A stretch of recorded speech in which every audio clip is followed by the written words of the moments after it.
Guys, Marsing here bringing another Dragon Ball Z Dokkan battle video, and so today we have had the details for the TEQ Kale and Caulifla tweeted out, and they do seem to be pretty good. It's interesting, I've seen mixed reactions already, which I guess is the just par for the course when new unit details come out now. But we're going to go over their details here. We also had some stuff about upcoming content. Normally with the time scale, this means these details and that news update being posted today means that this stuff should be out on Tuesday morning for me, Monday evening if you're in the UK, which means we should get a data download within the next 24 hours as well. So yeah, let's just go ahead and jump in. Now, obviously, we only saw the TEQ Kale and Caulifla EZA details. I'd made a video yesterday, right, talking about how the Universe 6 team needs a lot of work in order to be really, truly saved. And of course, you know, some of those were things like getting the Int Carber sub EZA at the same time as these guys. Whilst it's not completely impossible that does still happen and it just all goes live at the same time, I think they would have just tweeted out the details, right? Because they did for the Super Kaioken and STR PyCon when those sub EZAs came out. So for now, it's just TEQ Kale and Caulifla, but we'll jump in and take a look at what they do. So their leader skill obviously is Bond of Friendship or Rapid Growth, which is 3 key and the full 170. Obviously, like, you know, in the leader skill meta that we're in now, 170 leads, I guess you can still get away with using, especially if you're using a friend 220 leader. But obviously, for the most part, the leader skill is not really the thing that we are concerned about here, right? So the leader skill, not super important. The important part is their updated passive. So basic effects, 200% attack and defense, launches an additional attack that has a high chance to become a super and high chance to dodge. For 4 turns from their entry turn, they get an extra 20% chance to dodge. So, okay, on the first 4 turns, then, that means they have a 70% chance to dodge, which is useful, right? Because obviously that then gives them the opportunity to get some stacks off, because of course, you know, pre-EZA, they were a stacking unit. Interesting to see. I think we can see there, actually. You can kind of see from where the super attack bit is here on the left that it's been raised to greatly raise, which is really good. So 70% chance to dodge for the first 4 turns. Then for every attack performed, they get attack and defense 40% up to 160. So that allows them to build up their base stats a little bit while they're still stacking. So that's quite good. When there's another Universe Survival Saga ally attacking in the same turn or a Universe Survival Saga enemy, they get 60% extra attack when attacking and get a guaranteed additional super. This part is really big because I'm fairly sure that, let me get their actual pre-EZA details up here, but I'm fairly sure they only got the attack before if there was a Universe Survival Saga enemy, which of course is very restrictive when it comes to like certain events, right? Whereas you are pretty much always going to be running this unit with a Universe Survival Saga character, right, on the new Universe 6 team, ideally of course with the actual LR Kale and Caulifla. So them only needing to have a Universe Survival Saga ally on the rotation is obviously a significant improvement, especially considering that they are now going to get from that a guaranteed additional super. But yeah, it was only enemy before and it was only the extra attack. So getting a guaranteed additional super, that is really good. Their passive, of course, gives them that attack that has a high chance to become a super. So even without the hidden potential system, they could do 3 supers on the first turn, which for a stacking unit is very good. And obviously builds up that part of their passive as well, which is 4 attacks to get them to the 160. Each time the character performs 3 or more attacks in battle, chance of evading enemies' attack 20% within the character's next attacking turn, up to 20. Yes, that can only be triggered once. Okay, so that's really good then, because if you have a Universe Survival Saga ally with them, so on their first turn, they'll have 70% chance to dodge, because they've got the from 4 turns thing. Then if they will get 3 attacks, right, because they'll do their normal attack, they'll do the one from their passive, which may or may not be a super, then they'll get the guaranteed additional super from having the Universe Survival Saga ally, and of course there is the hidden potential option, like you could get that as well. They do those 3 attacks in their first turn. That means on their second appearance they still have the for 4 turns part of their passive active, which means on their second appearance they're going to have a 90% chance to dodge after having already gotten potentially 3 stacks in that first turn of greatly raise whilst also raising their passive as well. So that seems really, really good.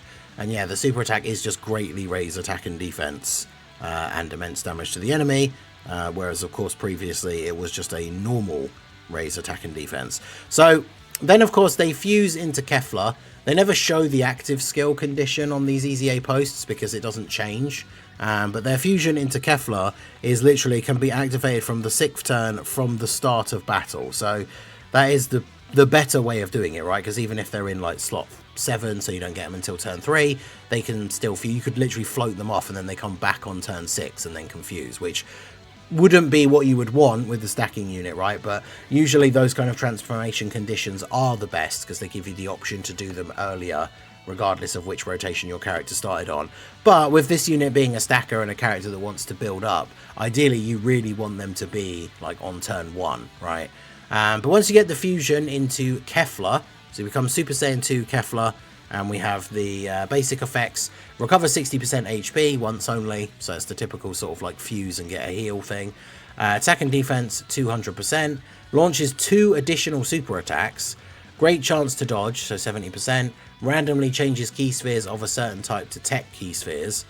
When attacking gets 200% attack, when receiving an attack gets 200% defense, 6 or more key spheres obtained, tournament participant allies 30% attack, plus an additional 30% defense for characters who also belong to the Universe 6 category when attacking. So this is the thing I've seen people making some comments about, right, before I'd seen the full details. So she gives support, but when attacking.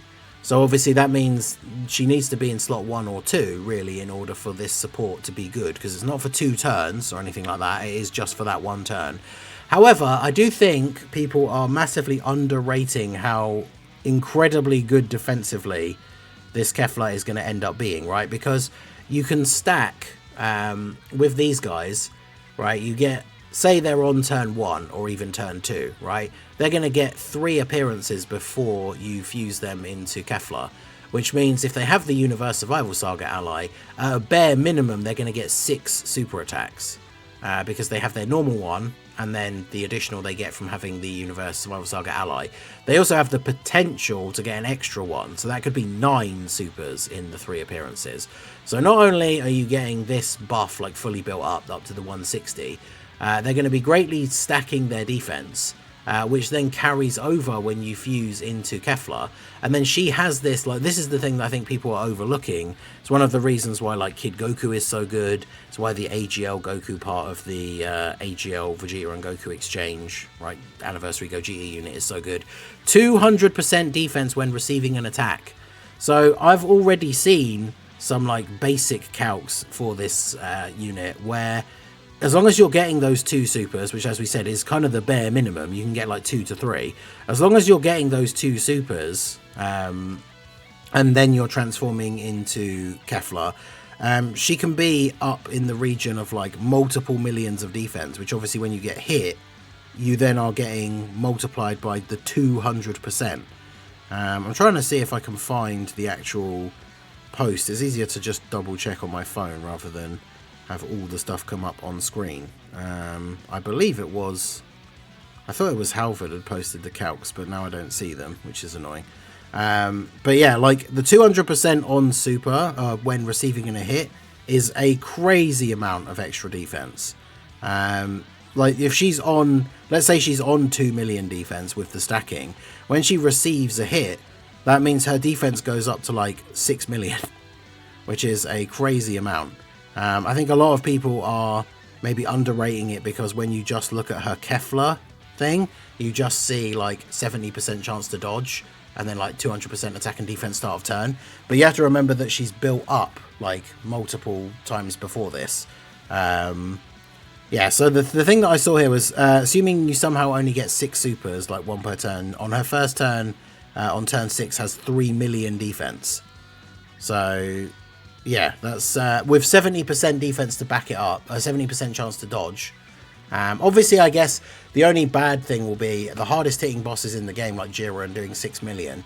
That could potentially do a lot of damage to her. But you also have to remember, we're talking about sort of like bare minimum if you fuse her straight away, which you won't necessarily have to, because this unit, depending on how quickly they're stacking up, especially with them potentially, like, they'll always get 3 attacks. This is the other thing, right? If you have a Universe Survival Saga character with them, they will always get 3 attacks every turn, which then means in their next turn they're getting that extra 20% defense, so dodge chance. So they are consistently going to have 70% chance to dodge every turn, whilst also multiple stacking this greatly raise every single turn. So, like, I think people will be very surprised when they see, like, just how quickly this unit's defense can go up. And then, of course, you can decide to fuse into Kefla. You know, you don't have to fuse straight away on the first turn. So then once you get to Jiren and you do decide to then fuse into Kefla, because obviously you can kind of keep the fusion if you really wanted to as a last resort, so you can get the heal as well, which could be very useful. But then what you've also got to remember is we're talking about her slot 1 defense, right, because she gives this support when she attacks, but we didn't look at her super attack effect. She greatly raises attack, which is still infinitely stacking, but then she greatly raises defense for 1 turn. And part of her passive is she gets 2 additional super attacks. So she's going to super 3 times and greatly raise her defense each time, like 3 times. So her defense, like post supering, is going to be absolutely ridiculous, whilst also having 70% chance to dodge. So she seems really, really good. I don't know why people are underrating her straight away, but I mean, I guess it's the thing that always happens, right?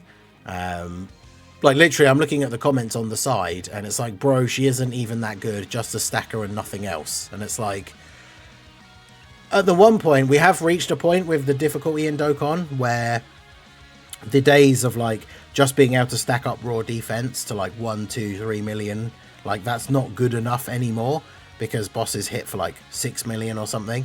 But stacking up raw defense can still work if you're stacking up to, like, 6 million, which this character can potentially do with the combo of all of these stacks from the passive and then 200% defense when receiving an attack. And that's when receiving, so it's as soon as she takes the hit. It's not one of those units that has to, like, get hit first and then gets a buff. So she is going to be very, very good. And then we do have a little bit of information on the upcoming stuff in the news that appeared in game. Where is the Dokkan info? There we go. So, information on upcoming content. We've got another Extreme Super Battle Road stage. They went for all this time without giving us a stage for ages, and now we're going to get 2 seemingly within, like, was it a week and a half, 2 weeks? Powerful comeback. So we're 1 stage away from completing this set, which means then we'll finally be able to get a new stage that then lets you have the shop be updated, and we can get that precious stamina upgrade. I've been waiting so long to be able to have my maximum stamina go over 400, which is going to be the case once we get this new set of stages finally unlocked.